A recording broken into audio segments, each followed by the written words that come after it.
Let's be real.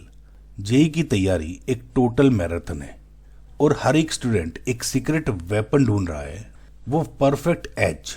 बहुत लोगों के लिए ये खोज एक चीज पे आकर रुक जाती है, टाइम टेबल।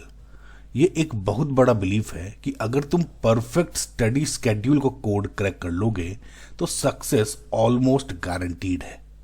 लेकिन ये परफेक्ट स्केड्यूल ढूंढने की कोशिश तुम्हें तुरंत एक साइड पिक करने पे मजबूर करती है। मतलब तुम अर्ली बर्ड हो, वो सुबह की भूरी चिड़िया जो सनराइज से पहले उठकर सिलेबस क्रश कर लेती है, या फिर रात के उल्लू मतलब नाइट आउल जो तब फोकस करता है जब पूरी दुनिया सो रही होती है। अब असली सीक्रेट क्या है? चलो दोनों साइड्स के आर्गुमेंट्स को देखते हैं।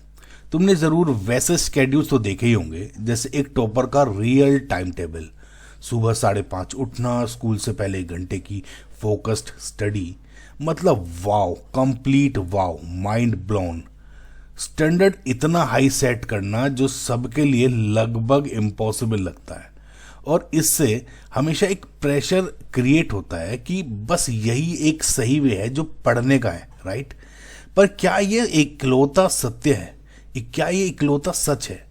चलो सबसे पहले हम एक क्लासिक अप्रोच देखते हैं जो वो भूरी चिड़िया फॉलो करती है, यानी अर्ली मॉर्निंग वाली। ओके, आर्गुमेंट सबसे ज्यादा स्ट्रॉन्ग है कि नींद पूरी करके दिमाग फ्रेश होता है, सुबह शांति होती है, और सबसे बड़ी बात, तुम अपनी बॉडी क्लॉक जो कि 9 AM के साथ अलाइन कर लेते हो जिस टाइम नॉर्मली जेई के एग्जाम स्टार्ट होता है। मतलब हर दिन तुम अपने दिमाग को मेन इवेंट के लिए ट्रेन कर रहे हो, उस मेन लड़ाई के लिए। लेकिन दूसरी साइड भी है उन रात के उल्लुओं की, नाइट आउल्स की। रात में जब शांति होती है, डिस्ट्रैक्शंस मिनिमम होते हैं, इंटरप्शंस एकदम कम, ये डीप फोकस और कॉम्प्लेक्स प्रॉब्लम सॉल्विंग के लिए बेस्ट टाइम होता है। कुछ लोगों के लिए क्रिएटिविटी भी इसी टाइम पर पीक करती है। और एक बड़ी बात, स्टडी करके तुरंत सोने से मेमोरी कंसोलिडेट होती है। यूके की एक स्टडी ने दिखाया है कि नाइट आउल्स ने, जो ये मॉर्निंग लार्क्स हैं, मतलब सुबह की ये जो भूरी चिड़ियां हैं, इनसे कंसिस्टेंटली 13 to 14% ज्यादा स्कोर किया उन टेस्ट में, जैसे जो कि इन्वॉल्व करते हैं problem solving, problem understanding, etcetera etcetera. लेकिन एक डेंजर भी है। अगर तुम्हारा स्लीप साइकिल एग्जाम के टाइम के साथ सिंक में नहीं है तो परफॉर्मेंस क्रैश हो जाती है। रेडिट पे एक जेई स्टूडेंट ने शेयर किया कि नाइट आउल्स के रूटीन ने उसको डिजी बना दिया, उसको हमेशा आलस और उसको नींद आती थी, और उसकी वजह से उसका एग्जाम खराब हो गया। मतलब पर्सनल क्लॉक और एग्जाम क्लॉक अलाइन ना हो तो भी बहुत बड़ी प्रॉब्लम हो जाती है। तो दोनों आर्गुमेंट्स स्ट्रॉन्ग है, पर रिस्क भी क्लियर है।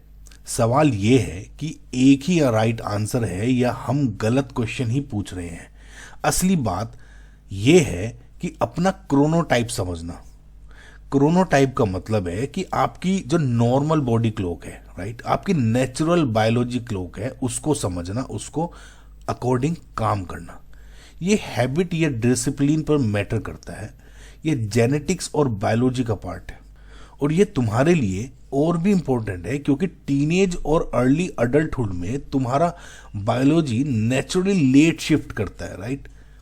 मतलब लेट स्लीप और लेट वेकअप कोई लेजीनेस नहीं है, साइंटिफिक फैक्ट है।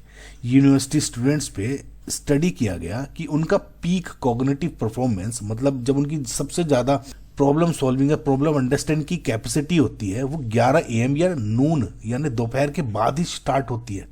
मतलब दिमाग उनका सुबह 7 बजे फुल एक्टिव नहीं होता। और एक रूल है जो 100% नॉन नेगोशिएबल है स्लीप का। नींद सिर्फ रेस्ट नहीं है, ये टाइम है जो दिमाग तुम्हारी पढ़ाई को लॉन्ग टर्म मेमोरी में लॉक कर रहा होता है। अगर नींद सेक्रीफाइस करोगे तो तुम खुद अपने हार्ड वर्क को सैबोटाज कर रहे हो, बर्बाद कर रहे हो। सो साइंस क्लियर है, टीनेजर्स को 8 से 10 घंटे की नींद स्लीप चाहिए। तो असली मैजिक किसी स्केड्यूल का नहीं है, एनर्जी का है। सबसे इफेक्टिव स्टडी प्लान वही है जो तुम अपने एनर्जी और बायोलॉजी के हिसाब से बनाते हो। मतलब टॉपर का टाइम टेबल कॉपी करना बंद करो, अपना रिदम समझो और अपने हिसाब से, अपनी बॉडी क्लॉक के हिसाब से प्लान बनाओ।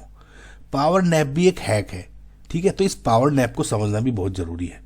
लंच के बाद अगर तुम 20 से 22 मिनट की छोटी सी नींद ले लो, छोटी नैप ले लो, तो अपनी आपकी बॉडी रिचार्ज हो सकती है। और स्केड्यूल फ्लेक्सिबल होना चाहिए। जैसे तुम्हें कोई सब्जेक्ट अगर टफ लगता है, जैसे केमिस्ट्री किसी को लगता है, किसी को फिजिक्स लगता है, तो उसे लेट मॉर्निंग में जब दिमाग एकदम शार्पेस्ट है उसके अकॉर्डिंग तब स्टार्ट कर सकते हो। और बीच में मल्टीपल एक्टिविटीज के बीच में मल्टीपल ब्रेक्स। और एंड में एक सिंपल बात है, जेई का सक्सेस तुम्हें मॉर्निंग पर्सन बनने से नहीं मिलेगा, बल्कि अपना नेचुरल क्लॉक समझकर उसके साथ अलाइन होने से मिलेगा। बेस्ट स्केड्यूल वही है जो तुम्हारी पीक एनर्जी के साथ मैच करे। मिथ सुनना बंद करो और अपनी इंटरनल क्लॉक की सुनो।